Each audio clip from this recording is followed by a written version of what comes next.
Tyre house में तो आए हैं भाई लोग से स्टोन लेके 2 तारीख साइज के टायर मिलेगा अवेलेबल।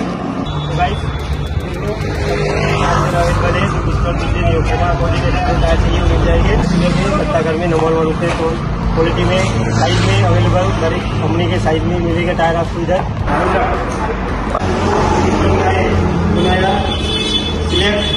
चला जाए और टायर जो चाहिए वो मिल जाएगा। एलामेंट बेरासिंग फिटिंग सब अवेलेबल है। नाइट होटल ईयर उपलब्ध है, आ सकते हैं वो टायर चाहिए वो गाड़ी के चाहिए जब चाहिए तब आ जाए। वो सब साइज अवेलेबल है, हर एक कंपनी की मिल जाएगी। डिस्टोन योकोहामा मिशिन कोऑर्डिनेटर टायर में स्कड़ू मिलेगा, ट्यूबवेल का मिलेगा और थार का चाहिए जो गाड़ी का चाहिए वो अवेलेबल मिल जाएगा। ये अपना एड्रेस है, जो जिसको आएगा वो कांटेक्ट करके आ सकते हो, ये मोबाइल नंबर। धन्यवाद। वीडियो को लाइक करो, शेयर करो, सब्सक्राइब करो और तुम्हारा भाई को सपोर्ट करो। Thank you very much.